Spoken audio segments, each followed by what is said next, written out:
दोस्तों, कहते हैं कि दुनिया में मन सबसे ज़्यादा शक्तिशाली चीज़ होती है। अगर किसी चीज़ को तुम पूरे मन से चाह लो तो तुम उसे हासिल कर सकते हो। यह मैं नहीं कहता, यह सभी महापुरुषों का कहना है। लेकिन अगर यह सत्य है, यह सच है, तो जो हम अपने मन से चाहते हैं वह हमें हासिल क्यों नहीं होता। कोई भी इंसान अपने मन में दुख तो नहीं चाहेगा, लेकिन वो रहता तो दुखी ही है। हर इंसान अपने मन से तो कामयाब होना चाहता है, खूब पैसा कमाना चाहता है, लेकिन फिर भी वह कामयाब नहीं होता।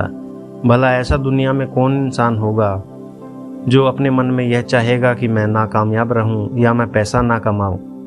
सोचने की बात है।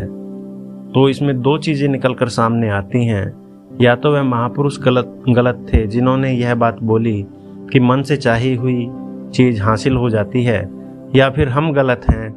आज की कहानी जो हम आपको सुनाने वाले हैं उसमें आपको एक ऐसा मंत्र मिलेगा जिसे समझने के बाद आप यह समझ पाएंगे कि अपने मन से कोई भी चीज़ कैसे करवाई जाती है, मन में किसी भी बात का बीज कैसे बोया जाता है। यह इस कहानी से आपको अच्छी तरह से समझ में आ जाएगा और इससे आप यह भी समझ पाएंगे कि आकर्षण का नियम, लॉ ऑफ अट्रैक्शन कैसे काम करता है। कहानी छोटी सी है लेकिन बहुत ही गहरी है। इससे पहले कि इस कहानी में आप खो जाएं, इस चैनल को ज़रूर सब्सक्राइब कर लें। आइए कहानी की शुरुआत करते हैं। एक बार की बात है, एक आदमी के जीवन में सिर्फ दुख ही दुख थे। वह जो भी काम करता उस बेचारे का वह काम पूरा ही नहीं होता। घर में आता तो घर में कलेश बना रहता, किसी से कोई मदद मांगता तो कोई उसकी मदद नहीं करता। ऐसा लगता था कि चारों ओर से दुखों का पहाड़ उसी पर टूट पड़ा है। उसे समझ नहीं आ रहा था कि मैं इन दुखों से बाहर कैसे निकलूं। वह दिन रात यही सोचता रहता कि अपने दुखों से छुटकारा कैसे पाना है। इसी कारण वह रात में सो भी नहीं पाता था। उसकी आंखों के नीचे बड़े बड़े काले घेरे बन गए थे, जो इस बात का प्रतीक थे कि वह आदमी कितना दुखी है और कितना चिंतित है। कभी कभी तो उसके मन में आत्महत्या करने के भी विचार आते थे, लेकिन अपने परिवार की चिंता करके वह ये कदम नहीं उठा पाता था। वह इतना दुखी हो गया कि उसने निर्णय किया कि वह इन दुखों से छुटकारा पा के रहेगा। इसके लिए चाहे उसे कितनी भी मेहनत करनी पड़े, कुछ भी करना पड़े, चाहे अंगारों पर चलना पड़े, लेकिन इन दुखों से छुटकारा हासिल करके रहेगा। ऐसे ही एक दिन उसने अपने मित्र से पूछा कि मैं अपने जीवन को कैसे सुधारूं। उसके मित्र ने उसे बताया कि तुम किसी बाबा के पास जाओ। बाबाओं के पास एक ऐसा मंत्र होता है जिससे सारे दुख मिट जाते हैं, जीवन खुशियों से भर जाता है और धन संपदा भी हासिल हो जाती है। तुम किसी ऐसे बाबा को ढूंढ लो, बस तुम्हारा काम बन जाएगा। उस आदमी के मन में यह बात पूरी तरह से पक्की बैठ गई कि कोई बाबा ही मेरा दुख दूर कर सकता है, और इसलिए उसे किसी भी बाबा के बारे में पता चलता तो वह उस बाबा के पास पहुंच जाता, उस बाबा को अपनी समस्या बताता और उससे उसका समाधान पूछता और कहता कि बाबा, मैं कुछ भी करने के लिए तैयार हूँ, लेकिन मेरी इन समस्याओं से मुझे छुटकारा दिला दीजिए। आप जो कहेंगे मैं वह करूँगा, लेकिन मेरे जीवन को सुधार दीजिए। बाबा उससे कुछ टोने टोटके बता देते थे करने के लिए, और बदले में दान दक्षिणा ले लेते थे कि ये टोना टोटका करने के बाद तुम्हारे घर में सुख शांति बनी रहेगी। बस इस टोटके को सही तरीके से करना। वह आदमी घर लौटकर पूरी विधि के साथ टोने टोटके करने लगा, लेकिन बहुत टोने टोटके करने के बाद भी उसके जीवन में कुछ बदलाव नहीं आया। इसके विपरीत उसका जीवन और ज़्यादा दुखी हो गया। जो भी बाबा उसे टोना टोटका देता था वह बदले में उससे दान दक्षिणा लेता था, जिससे उसका धन भी धीरे धीरे खत्म हो रहा था। इससे उसके जीवन में दुख और ज़्यादा बढ़ गए। तब उसे लगा कि बाबाओं के पास जाने से तो मेरे जीवन में दुख कम होने की बजाय बढ़ते ही जा रहे हैं, तो मुझे क्या करना चाहिए? बाबाओं के पास जाऊं या ना जाऊं? फिर एक दिन एक आदमी ने उसे बताया कि तुम अपने घर में किसी पंडित को बुलाकर हवन करवा लो। हवन होगा तो घर शुद्ध हो जाएगा, कोई भी बुरी ऊर्जा होगी घर में तो बाहर चली जाएगी। किसी पंडित को बुलाकर पूरे विधि विधान से मंत्रोच्चारण कराओ और हवन कराओ, जिससे घर में सुख शांति आए। उस आदमी के मन में यह बात बैठ गई और उसने एक पंडित को अपने घर पर बुलाकर हवन करवा दिया। हवन अच्छी तरह से संपन्न हुआ। बदले में पंडित जी ने भी अच्छी दान दक्षिणा ली और उसके बाद वहां से विदा हो गया। लेकिन कुछ दिनों के बाद उस आदमी को महसूस हुआ कि उसके जीवन में अब भी कोई बदलाव नहीं आया है। अब वह आदमी पूरी तरह से दुखी हो गया और ज़्यादा परेशान हो गया। अब तो उसे लगने लगा था कि मेरे जीवन से दुख कभी ख़त्म ही नहीं होंगे, और यही सोच सोचकर उस आदमी का बुरा हाल हो गया था। फिर एक दिन उसे अपने मित्र से एक ऐसे बाबा के बारे में पता चला जो समाधान बताने के लिए कोई दान दक्षिणा नहीं लेता था। उस आदमी को लगा कि यह बाबा दूसरे बाबाओं की तरह नहीं हो सकता, क्योंकि यह दान दक्षिणा तो लेता ही नहीं, और अगर दान दक्षिणा नहीं लेता तो यह सच में कोई सिद्ध बाबा। और यही सोचकर वह उस बाबा के पास पहुंच जाता है। जब वो आदमी वहां पर पहुंचता है तो वह बाबा ध्यान में बैठे हुए थे।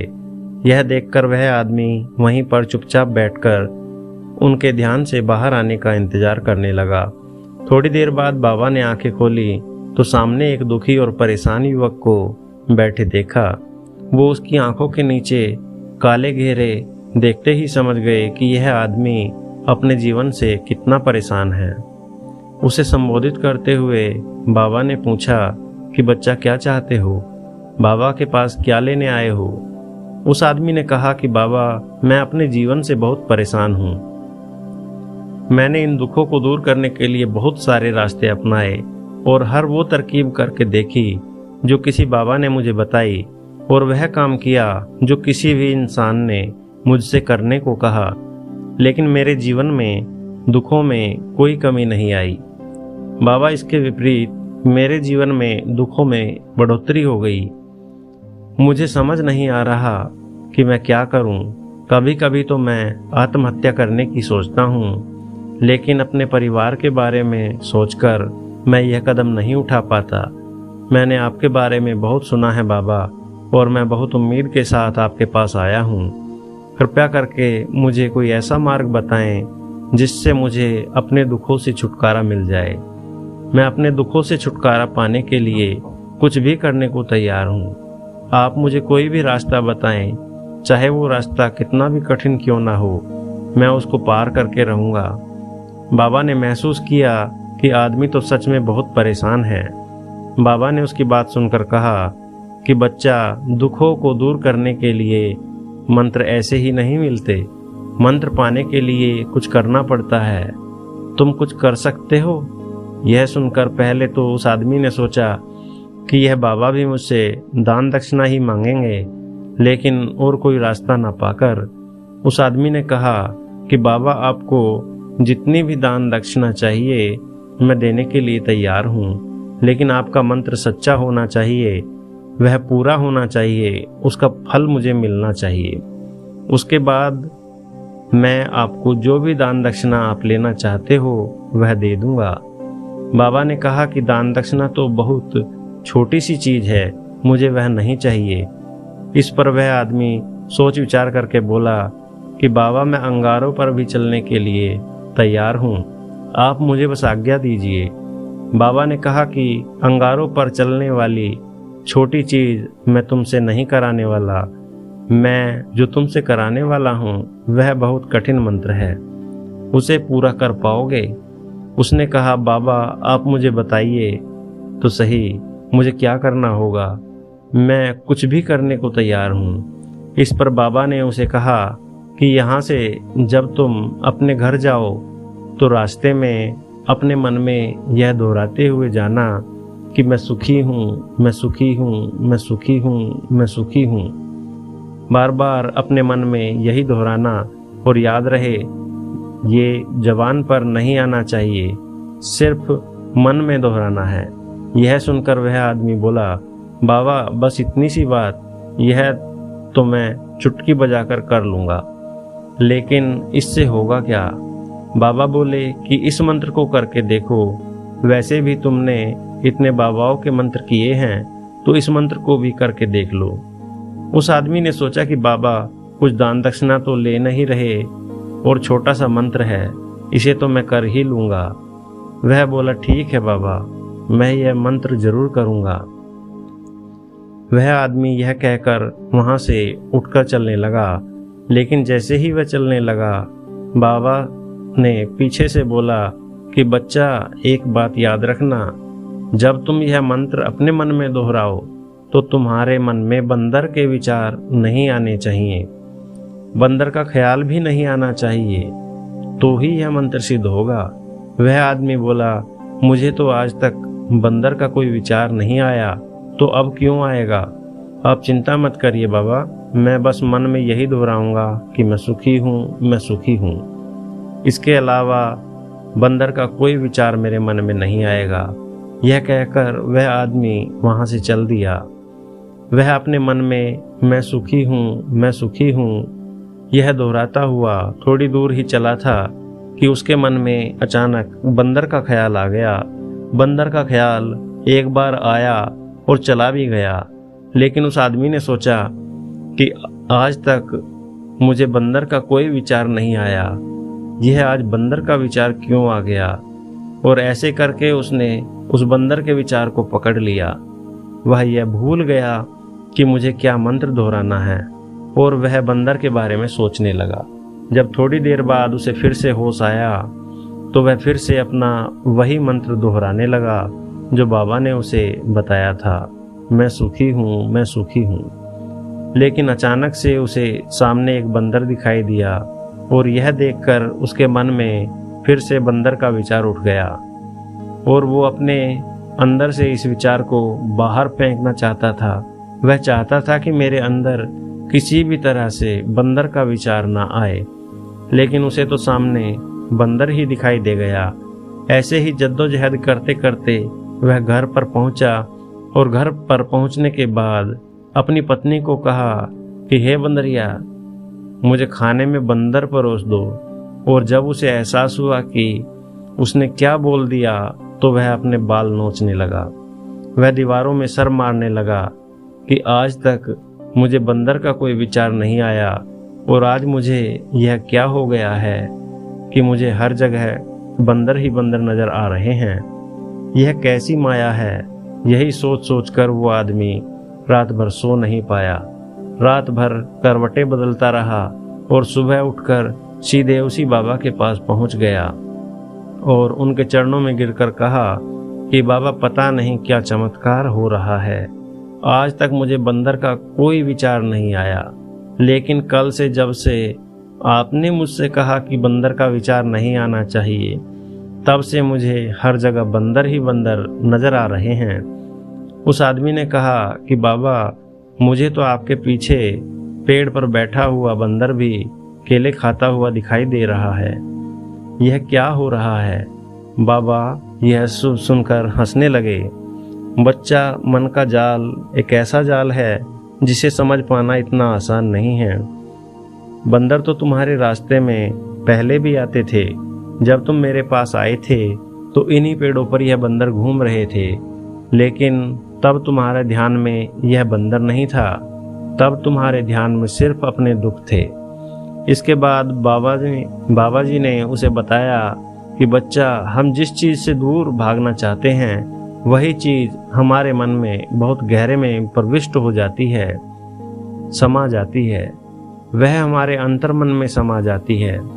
असल में हम जिस चीज से भी छुटकारा पाना चाहते हैं उससे छुटकारा इसीलिए पाना चाहते हैं कि वह हमारे साथ बहुत गहरे से जुड़ी हुई होती है, और हम जितना ही उससे छुटकारा पाना चाहते हैं वह उतनी ही गहरे हमारे मन में बैठती चली जाती है, और आखिरकार वह हमारे अंतर्मन में छा जाती है।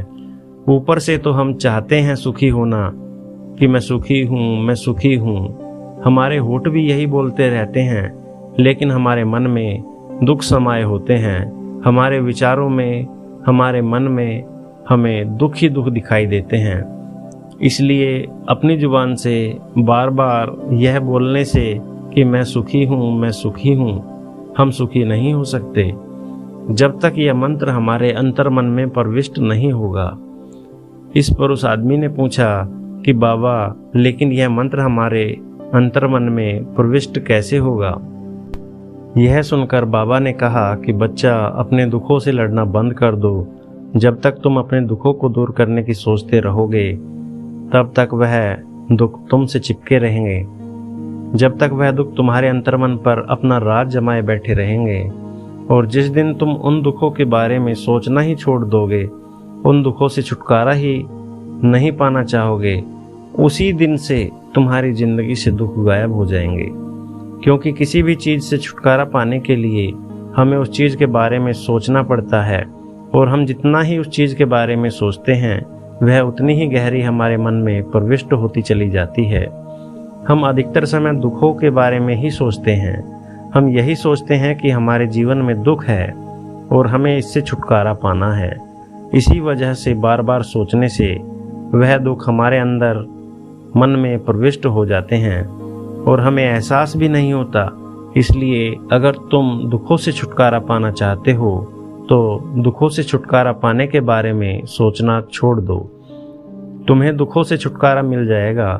अक्सर आदमी धूम्रपान छोड़ना चाहता है, शराब छोड़ना चाहता है, सुबह अपने आप से यह वादा करता है कि मैं कोई भी गलत काम नहीं करूँगा, लेकिन शाम को जब लौटता है तो नशे में चूर होकर लौटता है।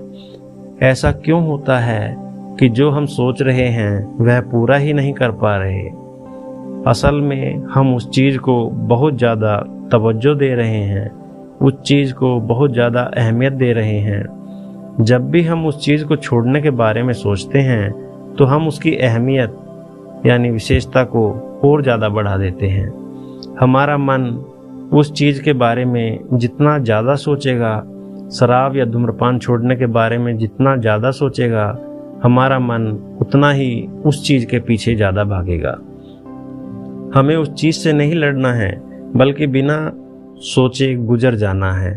और अगर इस मंत्र को हम समझ लेते हैं तो हम अपने जीवन में जो भी पाना चाहते हैं उसे अपने अंतर्मन में हम डाल सकते हैं। और एक बार वह लक्ष्य हमारे अंतर्मन में बैठ जाता है तो फिर सफलता पाने में कोई समस्या नहीं आती, कोई दिक्कत नहीं आती है। दोस्तों, कहानी का सार कुछ इस प्रकार है, जब तक आप दुख को नहीं छोड़ते तो दुख आपको कैसे छोड़ेगा। जिसने भी आपको दुख दिया है उसको माफ़ कर दीजिए। कोई व्यक्ति या भावना हमें केवल तब परेशान कर पाती है जब हम उसे शक्ति देते हैं। अतीत का बोझ अपने मन से उतार दीजिए, फिर देखना सुख का मार्ग अपने आप खुल जाएगा। दोस्तों, आशा करते हैं कि आज की कहानी आपको अच्छी लगी होगी। कृपया कमेंट बॉक्स में हमें ज़रूर बताएं। वीडियो को लाइक करके चैनल को सब्सक्राइब करें ताकि इस तरह की अच्छी वीडियो आपको सुगमता से प्राप्त हो सकें। धन्यवाद दोस्तों।